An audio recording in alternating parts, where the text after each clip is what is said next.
Hello guys, my name सत्यम शर्मा। आज मैं आपके साथ अपना कैप इंटरव्यू शेयर करूंगा जो मेरा 25 फेब को था। मेरा 9:30 का टाइम दिया गया था मुझे, तो मैंने 9:20 के अप्रॉक्स मैंने ज्वाइन कर लिया था। उसके बाद मेरा जो नंबर आया वो 10:45 के अप्रॉक्स आया था। मेरे आगे शायद 5 लोग थे और पीछे भी मेरे 5 थे, मतलब मेरा कुछ 11 के अप्रॉक्स कैंडिडेट थे उसके अंदर। तो क्या हुआ, जब मैंने 10:45 पे क्लोज ज्वाइन किया था तो उसके मेरे वीडियो में कुछ प्रॉब्लम आ रही थी। उसकी वजह से लाइक पैनल ने बोला कि आप बाद में आपका लास्ट में लेंगे, आप वेट करिए वेटिंग रूम में। सो मैं मेरा फिर दोबारा 12:05 के अप्रॉक्स मेरा दोबारा नंबर आया। तो पहला उन्होंने क्वेश्चन पूछा, tell me about your place.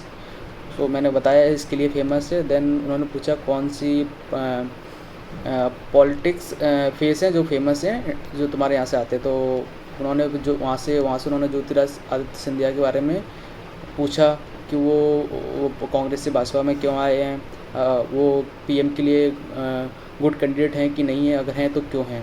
तो ऐसे उन्होंने 3-4 क्वेश्चन पूछे और फैमिली के बारे में भी पूछा, उनके फादर का मदर का नाम क्या है। उसके बाद उन्होंने पूछा अगर तुम ऑलरेडी तुम्हें 3 साल का एक्सपीरियंस है और ऊपर से तुमने 2 कंपनी में काम किया है तो तुम्हें क्यों आना है एमबीए में। तो उसमें भी 2-3 क्वेश्चन उन्होंने पूछा है इसी रिलेटेड। उन्होंने पूछा कि अगर तुम्हें एक्सपीरियंस ऑलरेडी है वो तो फिर तुम्हें क्यों एमबीए करना है, वो सब। फिर उन्होंने पूछा कि तुमने लवली प्रोफेशनल यूनिवर्सिटी से वो पास आउट हुए तो लवली का नाम लवली क्यों पड़ा, उससे पहले वो क्या था। तो उसकी हिस्ट्री के बारे में पूछा उन्होंने। तो पूछा कितना एरिया है, उसका प्लेसमेंट कैसा है, कितने स्टूडेंट हैं, वो सब पूछा। फिर उन्होंने एक पूछा तो उन्होंने बहुत तुम्हारे कॉलेज के बहुत सारे वो आता कि 1 करोड़ का प्लेसमेंट हो गया, 2 करोड़ का प्लेसमेंट हो गया, तो ये सच है कि नहीं है।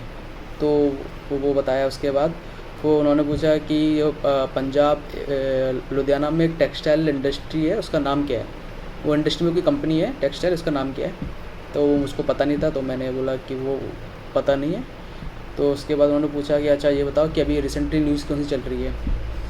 तो अभी कुछ अमृतपाल की न्यूज़ चल रही है, जो कुछ हंगामा हुआ था अमृतसर में, तो उसके बारे में बताया उनको। फिर उन्होंने पूछा कि 2 बंदे लाइक 2 इंडियन हैं जो यूएसए में प्रेसिडेंट के लिए इलेक्टेड हुए हैं, जो तो वो उनके नाम क्या हैं। तो वो मुझे उस टाइम पे आइडिया नहीं था। और फिर उसके बाद उन्होंने बजट के बारे में पूछा। बजट में उन्होंने स्पेसिफिकली बोल दिया कि आपको इनकम टैक्स रिजाइम नहीं बताना, उसके अलावा जो भी तुम्हें आता है वो तुम पूरा डिटेल में बता दीजिए। तो वो मैंने बता दिया था उनको काफ़ी कि कितना किसको बजट एलोकेट हुआ है, सब कुछ बता दिया था। अमृतकाल क्या होता है, ये सब जितना भी उनको पता था सब बता दिया था मैंने बजट में। तो बस यही मेरा लास्ट क्वेश्चन था।